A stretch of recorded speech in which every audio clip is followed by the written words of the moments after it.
ಹೀಗೆ ಕೇವಲ ಬಿಜೆಪಿಯಲ್ಲಷ್ಟೇ ಅಲ್ಲ ಜೆಡಿಎಸ್ನಲ್ಲೂ ಕೂಡ ಒಳಗೊಳಗೆ ಇದ್ದಂತ ಮುನಿಸು ಇದೀಗ ಹೊರಗೆ ಬರೋದಕ್ಕೆ ಶುರುವಾಗಿದೆ. ಜಿಟಿ ದೇವೇಗೌಡ ರೇವಣ್ಣ ಅವರ ಅಂದ್ರೆ ಜಿಟಿ ದೇವೇಗೌಡರ ವಿಚಾರವಾಗಿ ರೇವಣ್ಣ ಅವರು ಆಡಿದಂತ ಮಾತಿತ್ತಲ್ಲ, ನಿನ್ನೆ ರೇವಣ್ಣ ಅವರು ಬಹಳ ಸುದೀರ್ಘವಾಗಿ ಹೆಚ್ಚು ಕಡಿಮೆ ಆಗಿದ್ರೆ ಕುಮಾರಸ್ವಾಮಿ ಅವರು ಅವತ್ತು ಉಳಿಸ್ಲಿಲ್ಲ ಅಂದ್ರೆ ಜಿಟಿ ದೇವೇಗೌಡರು ಪುತ್ರನ್ ಸಮೇತವಾಗಿ ಜೈಲಿಗೆ ಹೋಗ್ಬೇಕು ಅನ್ನುವಂತ ರೀತಿಯಾಗಿ ಹೇಳಿದ್ರಲ್ಲ, ಆ ಮಾತಿಗೆಲ್ಲ ತಿರುಗಿ ಬಿದ್ದಿದ್ದಾರೆ. ಅತ್ತ ಆಪರೇಷನ್ ಕೂಡ ದಳ ಮನೆಯನ್ನ ಟೆನ್ಷನ್ಗೆ ದೂಡಿದೆ.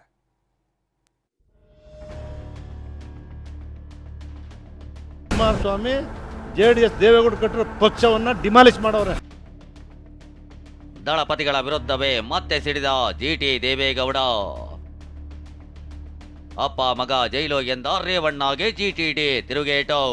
ಅವತ್ತೇನಾದ್ರು ಕುಮಾರ್ ಗುಟ್ರಿ ಆಗ್ತೋ ಇದ್ರೆ ಅಪ್ಪ ಮಗ 20 ದಿನ ನನ್ನ ಜೈಲಲ್ಲಿ ಇರ್ಬೇಕಾದ್ರು. ಕುಮಾರಸ್ವಾಮಿ ಅವರು ಹೇಳ್ತಕ್ಕಂತ ಪ್ರಮೇಯ ಬಂದಿಲ್ಲ ಅಂತ ಸಂದರ್ಭವೇ ಒದಗಿ ಬಂದಿಲ್ಲ ಅಂತ ತಪ್ಪು ನಾವು ಮಾಡಿಲ್ಲ.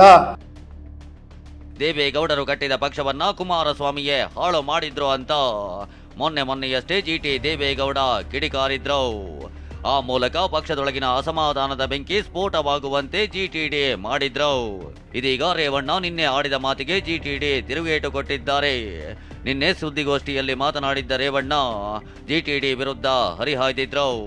ಹಿಂದೆ ಕುಮಾರಣ್ಣ ಪೊಲೀಸರಿಗೆ ಹೇಳಿದ್ರೆ ಅಪ್ಪ ಮಕ್ಕಳು ನನ್ನಂಗೆ 20 ದಿನ ಜೈಲಲ್ಲಿರ್ಬೇಕಿತ್ತು ಅಂತ ರೇವಣ್ಣ ಹೇಳಿದ್ರು.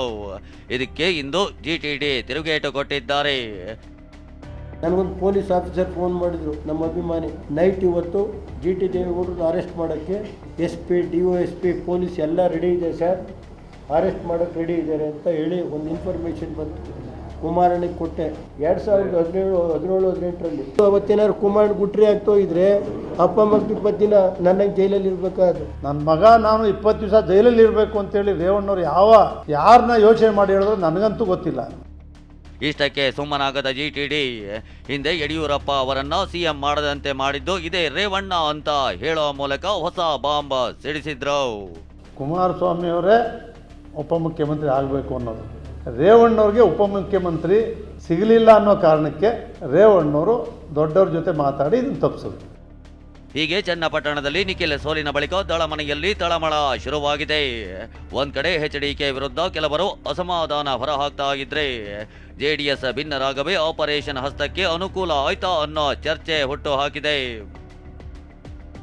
ಜೆಡಿಎಸ್ ಶಾಸಕರನ್ನ ಸೆಳೆಯಲು ಸಿಪಿ ಯೋಗೇಶ್ವರ್ ಕಸರತ್ತು.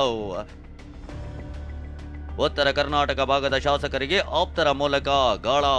ಜನ ಹಳೆ ಮೈಸೂರು ಭಾಗದಲ್ಲಿ ಒಂದು ತಿರಸ್ಕಾರ ಮಾಡಿದ್ದಾರೆ. ಮುಂದೊಂದು ಚುನಾವಣೆಯಲ್ಲಿ ನಿಮ್ಮನ್ನು ಯಾರು ಸ್ವೀಕಾರ ಮಾಡ್ತಾರೆ ಬಿಡ್ರಪ್ಪ, ಈಗಲೇ ಒಂದು ತೀರ್ಮಾನ ಮಾಡಿ ಅಂತ ನಾನು ಆ ಶಾಸಕರು ಒಂದು ಕಿವಿ ಮಾತು ಹೇಳ್ತಾ ಇದ್ದೀನಿ. ಬಿಡೋದು ಅವ್ರ ವಿಚಾರ, ಬಟ್ ನನಗೇನಾರು ಆ ಥರ ಅವಕಾಶ ಸಿಕ್ಕಿದ್ರೆ ಕರ್ಕೊಂಬರ್ಲಿಕ್ಕಂಥ ವಿಚಾರದಲ್ಲಿ ನಾನು ಸಿದ್ಧವಾಗಿದ್ದೀನಿ ಅನ್ನೋ ಮಾತನ್ನು ಹೇಳಿದ್ದೀನಿ. ಕಾಂಗ್ರೆಸ್ ಪಕ್ಷದ ಅಧ್ಯಕ್ಷರು ನನಗೆ ಟಾಸ್ಕ್ ಕೊಡಲಿಲ್ಲ, ಕಾಂಗ್ರೆಸ್ ಪಕ್ಷದಿಂದ ಯಾವುದೇ ರೀತಿಯ ಜವಾಬ್ದಾರಿ ಕೊಡಲಿಲ್ಲ. ನಾನು ಹೇಳೋದು JDSಲ್ಲಿ ನಿಮ್ಮ ಭವಿಷ್ಯಕ್ಕೆ ಏನು ಅಲ್ಲಿ ಸ್ಕೋಪ್ ಇಲ್ಲ, ಬೇರೆ ಆಲೋಚನೆ ಮಾಡಿ ಅಂತ ಶಾಸಕರಿಗೆ ನಾನು ಕಿವಿ ಮಾತು ಹೇಳ್ತಾ ಇದ್ದೀನಿ. ಅವಕಾಶ ಇದ್ದರೆ ಎಲ್ಲೆಲ್ಲಾರ ಸ್ಪೇಸ್ ಇದ್ದರೆ ಹೋಗಿ ಸೇರ್ಕೊಳ್ಳಿ, JDS ಏನು ಭವಿಷ್ಯ ಇಲ್ಲ ಅನ್ನೋ ಮಾತನ್ನು ಹೇಳ್ತಾ ಇದ್ದೀನಿ. ಆಪರೇಷನ್ ಹಸ್ತಕ್ಕೆ ಸಾಕ್ಷಿ ಎಂಬಂತೆಯೇ ನಿನ್ನೆಯಷ್ಟೇ TV9 ಎಕ್ಸ್ಕ್ಲೂಸಿವ್ ಸಂದರ್ಶನದಲ್ಲಿ ಯೋಗೇಶ್ವರ್ ಸುಳಿವೊಂದು ಕೊಟ್ಟಿದ್ರು. ನನಗೆ ಟಾಸ್ಕ್ ಕೊಟ್ಟಿಲ್ಲ, ಕೊಟ್ರೆ ನಾನು ಆಪರೇಷನ್ ಮಾಡೋಕೆ ಸಿದ್ಧನಾಗಿದ್ದೇನೆ ಅಂದಿದ್ರು. ಇದೀಗ ಒಂದು ಹೆಜ್ಜೆ ಮುಂದೆ ಹೋಗಿರೋ ಸೈನಿಕ ತಮ್ಮ ಆಪ್ತರ ಮೂಲಕ ಉತ್ತರ ಕರ್ನಾಟಕ ಭಾಗದ ಶಾಸಕರನ್ನ ಸಂಪರ್ಕಿಸಿದ್ದಾರೆ ಅನ್ನೋ ಮಾಹಿತಿ ಸಿಕ್ಕಿದೆ. ಹೀಗಾಗಿ ಶಾಸಕರನ್ನ ವಿಶ್ವಾಸಕ್ಕೆ ತೆಗೆದುಕೊಳ್ಳೋಕೆ ಇದೀಗ JDS ವರಿಷ್ಠರು ಮುಂದಾಗಿದ್ದಾರೆ. JDS ಶಾಸಕಾಂಗ ಪಕ್ಷದ ನಾಯಕ ಸುರೇಶ್ ಬಾಬು ತಮ್ಮ ನಾಯಕರ ಜೊತೆ ಮಾತುಕತೆ ನಡೆಸಿದ್ದಾರೆ. ಸಿಪಿ ಯೋಗೇಶ್ವರ್ ಸಂಪರ್ಕ ಮಾಡಿದ್ರೆ ತಿಳಿಸುವಂತೆ ಸೂಚನೆ ಕೊಟ್ಟಿದ್ದಾರೆ. ಆದರೆ JDS ಆಪರೇಷನ್ ಮಾಡೋ ವಿಚಾರವನ್ನ ಕಾಂಗ್ರೆಸ್ ನಾಯಕರೇ ಅಲ್ಲಗೆಳೆದಿದ್ದಾರೆ. ಯಾರು ಅವ್ರನ್ನ ಕೊಂಡ್ಕೊಳ್ಳೋಕೆ ಹೋಗಿಲ್ವಲ್ಲ. ಈಗ ಕೊಂಡ್ಕೊಳ್ಳೋಕ್ಕೆ ಹೋಗಿದ್ರೆ ಈಗ ನಾವು ಅಂಗಡಿಗೆ ಹೋಗ್ತೀವಿ, ಇದು ಏನೋ ಒಂದು ವಸ್ತು ಎಷ್ಟು ಇದು ಅಂತೀವಿ, ಬೆಲೆ ಕೇಳ್ತೀವಿ, ಅವರು ಇಲ್ಲ ಇದು ಮಾರಾಟಕ್ಕಿಲ್ಲ ಅಂತಾರೆ. ಹಾಗೆ ಇವ್ರು ನಾವೇನು ಯಾರು ಹೋಗಿ ಕೇಳಿಲ್ವಲ್ಲ ಅವ್ರನ್ನ. ಅವ್ರೇನೋ ಒಂದು ಪಾಸಿಂಗ್ ರೆಫರೆನ್ಸ್ ಅಲ್ಲೇ ಹೇಳಿದ್ದಾರೆ, ಅದನ್ನೇ ಅಷ್ಟು ಸೀರಿಯಸ್ ಆಗಿ ತಗೊಳ್ಳೋ ಅಗತ್ಯ ಇಲ್ಲ.